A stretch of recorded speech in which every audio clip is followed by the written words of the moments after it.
Hello, আমি মোস্তাফিজুর রহমান। তোমরা দেখছো কি অফ ম্যাথস। কি অফ ম্যাথসে তোমাদের সকলকে স্বাগতম। আজকে যেটা টপিক সেটা হচ্ছে পিএসসি ক্লার্কশিপ 2005 পার্ট 4 এর সলিউশন। পুরোনো ভিডিওগুলি তোমরা যারা দেখোনি, ডেসক্রিপশনে প্লেলিস্টের লিঙ্ক দেওয়া থাকবে, ওখান থেকে অবশ্যই ভিডিওগুলি দেখে নাও। আর তোমরা যারা সাবস্ক্রাইব করে দিয়েছো তাদেরকে অসংখ্য ধন্যবাদ, আর যারা এখনই করোনি অবশ্যই করে দাও। চলো আজকের পার্ট শুরু করি। দেখো, প্রথম যেটা কোশ্চেন সেটা হচ্ছে 81 নম্বর কোশ্চেন, 81 নম্বর। 30 জন ছাত্রের গড় উচ্চতা 5 ফিট 3 ইঞ্চি, আর 12 জন ছাত্র চলে গেলে অবশিষ্ট ছাত্রের গড় উচ্চতা 1 ইঞ্চি বৃদ্ধি পায়। তাহলে 12 জন ছাত্রের গড় উচ্চতা ছিল, বলতে হবে কত। ওকে, দেখো এখানে একটা জিনিস, সেটা হচ্ছে 30 জন ছিল, তার মধ্যে 12 জন চলে গেল, তাহলে এখন আছে কতজন? সেটা হচ্ছে 30 মাইনাস 12 সমান 18 জন আছে। এবার দেখো 1 ইঞ্চি করে বৃদ্ধি করে যদি, তারপরে 12 জন চলে যাওয়ার ফলে প্রতিজনের কত ইঞ্চি করে বৃদ্ধি হয়েছে? 1 ইঞ্চি করে। তাহলে 18 ইন্টু 1 সমান পুরো 18 ইঞ্চি বৃদ্ধি হয়েছে।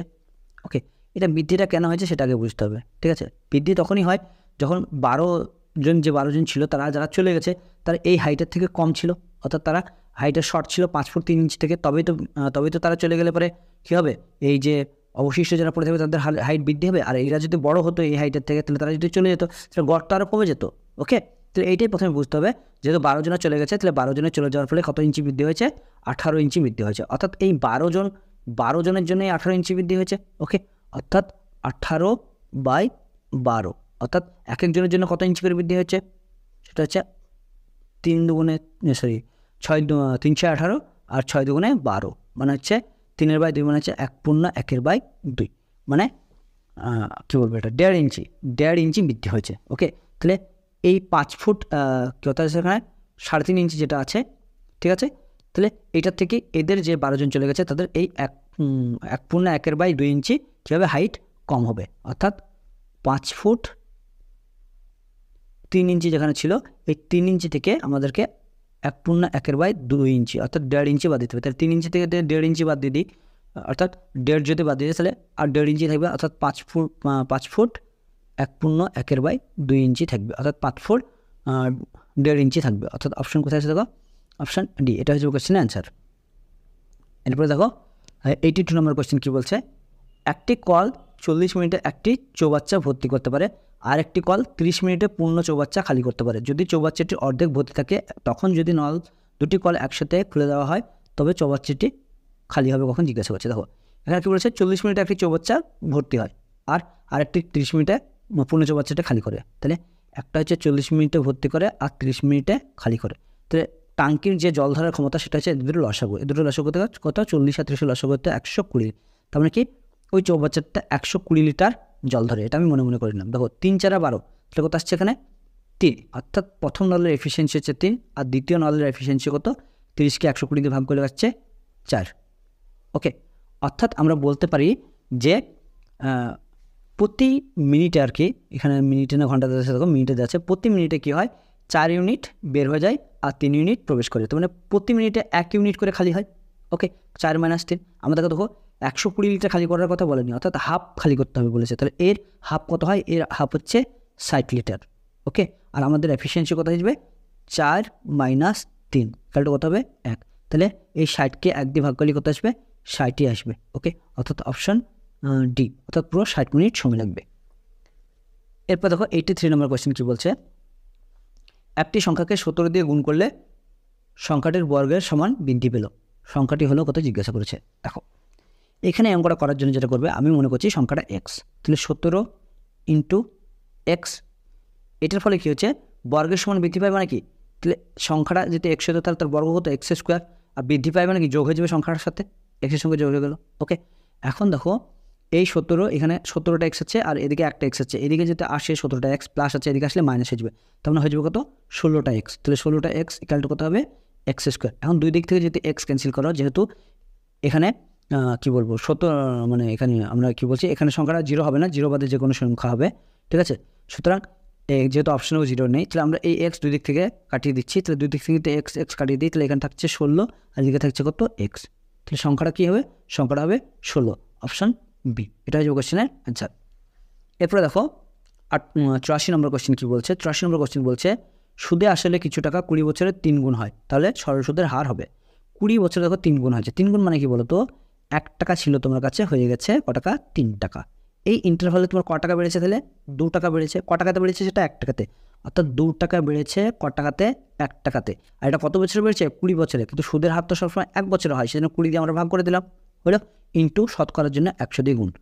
5 20 100, 5 দুগুণে 10, অর্থাৎ সুদের হার হয়ে গেল 10%। অপশান ডি, এটা হয়ে যাবে কোশ্চেনের অ্যান্সার।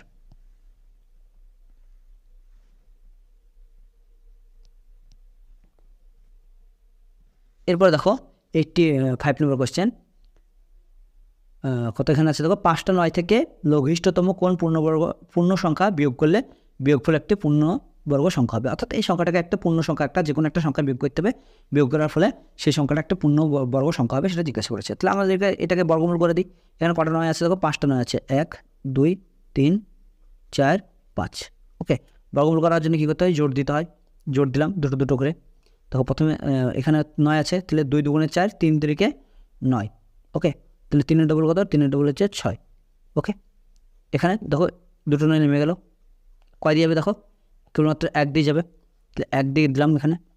1 দিয়ে দিলে কত হবে? এখানে 61কে 61, ঠিক আছে। তাহলে 1 আছে কয়ে 9, 8 9, 6 আছে কয়ে 9, 3 9 9 9। এবার এটা কয় দিয়ে যাবে দেখো? 31 ডবল এখানে কত হয়ে গেলো? 31 ডবল হয়ে গেলো 62। দেখো এটা 6 দিয়ে যাবে, এটা ওখানে 6 দাও, তো 6 দিয়ে দিলে এবার কত হবে? 6 6 36, 6 হাতে থাকে 3, 6 দুগুণে 12, 12 3 হচ্ছে 15, 5 হাতে থাকে 1, 6 6 36, 36 আর হচ্ছে 37। 6 আছে কয় 9, 3 9, 5 আছে কয় 9, 4 9, 7 আছে কয় 8, 1 8, অর্থাৎ কত অবশিষ্ট থাকছে? 143। তার মানে 143 যদি আমি এখান থেকে বিয়োগ করে দিই এই 5টা 9 থেকে, তাহলে সেটা একটা পূর্ণবর্গ সংখ্যা হয়ে যাবে। সেটা হয়ে যাবে কত? 316 স্কোয়ার। ওকে, অর্থাৎ অপশান বি, এটা হয়ে যাবে কোশ্চেনের অ্যান্সার। এরপরে দেখো 86 নম্বর কোশ্চেন কী বলতে চাইছে, 55টি ছেলেমেয়ের মধ্যে 240টি মিষ্টি ভাগ করে দেওয়া হলো। প্রত্যেকটি ছেলে 5টি ও প্রত্যেকটি মেয়ে 4টি মিষ্টি পেলে ছেলেদের সংখ্যা কত জিজ্ঞাসা করেছে। এই অঙ্কটা দেখো আমরা এলিগেশনের সাহায্যে করব। তো এলিগেশনের সাহায্যে কীভাবে করবো? যদি সবই মানে ছেলে হতো, ঠিক আছে, তো সবই যদি ছেলে হতো তাহলে পরে কতগুলো মিষ্টি পেতো? এখানে দেখো 55টি ছেলে আছে, 55টি ছেলে মেয়ের মধ্যে আমি সবগুলোকে ছেলে মনে করে নিচ্ছি, আর প্রত্যেকে কটা করে পেয়েছে? 5টা করে পেয়েছে। তাহলে টোটাল মিষ্টি কত হবে? 55 × 5, 55 × 5 করলে এবার কত আসছে দেখো? 5 5 25, 5 হাত থেকে 2, 5 5 25 আর 2 27, 275। আর মিডিল ভ্যালু কত আছে? 240 দিয়ে আছে। আর সবই যদি মেয়ে হতো তাহলে কতটা মিষ্টি হতো? দেখো এই 55টা যদি মেয়ে হতো তাহলে 4টি করে মিষ্টি হলে 4 5 20, 0 হাত থেকে 2, 4 5 20 আর 2 22। ওকে, এবার এলিগেশন করো। এটা থেকে এটা বিয়োগ করলে আসছে দেখো 35, আর এটা থেকে বিয়োগ করলে আসছে কত? 20।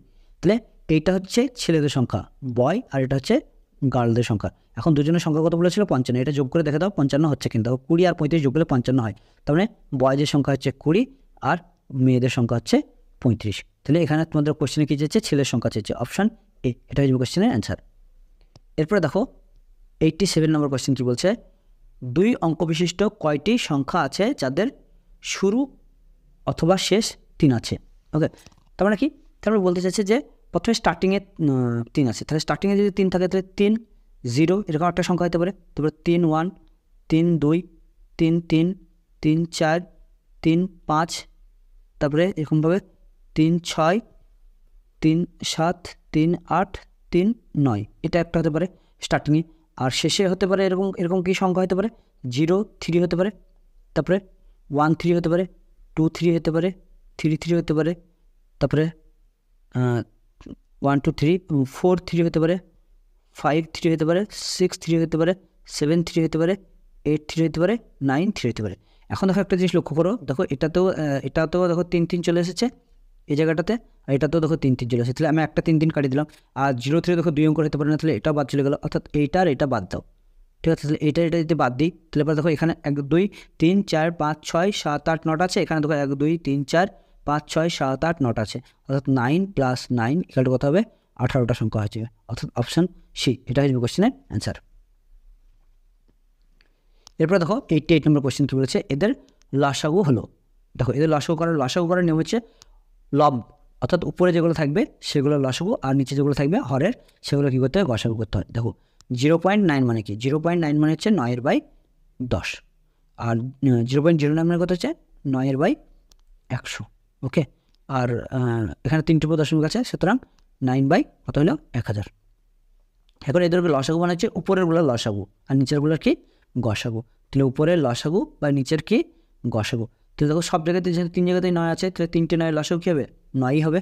আর গসাগু মানে কি, গসাগু মানে হচ্ছে এদের মধ্যে সব থেকে যেটা ছোটো। ওকে, তাহলে এটা আর এটার মধ্যে দেখো কেবলমাত্র 10 দিয়ে সবগুলোকে ভাগ করা যাচ্ছে, সুতরাং 10 হয়ে যাবে কি আমাদের গসাগু। তাহলে 9/10 মানে হচ্ছে 0.9। অপশান কোথায় আছে দেখো, অপশান বি, এটা হয়ে যাবে কোয়েশ্চেনের অ্যান্সার। এরপরে দেখো 89 নম্বর কোয়েশ্চেন কী বলেছে, একটি পরীক্ষায় 48% ইংরেজিতে, 26% পাটিগণিতে, 14% উভয় বিষয়ে অকৃতকার্য। তোমরা কি টোটাল যে ফেল করেছে তার সংখ্যা কত হয়ে যাবে, অর্থাৎ ফেলের সংখ্যা হয়ে যাবে তোমার এই 48 + 26 - 14। ওকে, এটা হচ্ছে টোটাল ফেলের সংখ্যা। তাহলে কত, এটা দেখো ক্যালকুলেশন করো, ক্যালকুলেশন করে কত আসছে 48 আর এই 26, 48 আর 26 যোগ করলে কত হচ্ছে 4 আর 2 6 মানে 60 আর 8 আর 6 14, 74 থেকে কতবার 74 থেকে 14 বার, তার মানে হচ্ছে 60। তো 60 যদি ফেল করে তাহলে পাস করেছে কত 40%। ওকে, অপশান বি, এটা হয়ে যাবে কোয়েশ্চেন অ্যান্সার। কী বলেছে, উভয় বিষয়ে কৃতকার্যের সংখ্যা, অর্থাৎ কতজন পাস করেছে সেটা জিজ্ঞাসা করেছে। এরপরে দেখো 90 নম্বর কোয়েশ্চেন কী বলেছে, একটা আয়তক্ষেত্রের দৈর্ঘ্য ও প্রস্থ দ্বিগুণ করা হলো, তাহলে ক্ষেত্রফলের শতকরা বৃদ্ধি কত হবে। দেখো প্রথমে একটা আয়তক্ষেত্র ছিল, যার মনে করে নিলাম এই দৈর্ঘ্য 1 প্রস্থ 1 ইউনিট করে। ওকে, দ্বিতীয়বারে কী বলেছে, আবার একটা আয়তক্ষেত্র রাখতে বলেছে, যার দৈর্ঘ্যকে বাড়িয়ে দিয়ে দ্বিগুণ, অর্থাৎ এই 1-এ ডবল করে দেওয়া হয়েছে, আর এটা প্রস্থকে ডবল করা হয়েছে, আর দৈর্ঘ্যকেও ডবল করে দেওয়া হয়েছে। এখন দেখো এর ক্ষেত্রফল কত, 1 কারণ দৈর্ঘ্য গুণিত প্রস্থ মানে 1, আর এর ক্ষেত্রফল কত 2 × 4, 1 থেকে কত হয়েছে 4, তার মানে বেড়েছে কত, 1 থেকে 4 হয়েছে মানে বেড়েছে 3, তাহলে 3 বেড়েছে, আর ছিল কত 1 × 100, এটা হচ্ছে পার্সেন্টেজের হার। তাহলে 3 × 100 কত হবে 300%, অর্থাৎ ক্ষেত্রফল বেড়েছে 300%। অপশান বি, এটা হচ্ছে কোয়েশ্চেনের অ্যান্সার। Thanks for watching. ভিডিওটি ভালো লাগলে অবশ্যই লাইক, শেয়ার আর সাবস্ক্রাইব করে দিও। পাশে থাকা বেল আইকনটি প্রেস করে অল অপশান সিলেক্ট করে নিও। থ্রি অফ ম্যাথসের সঙ্গে জুড়ে থাকার জন্য সকলকেই অসংখ্য ধন্যবাদ।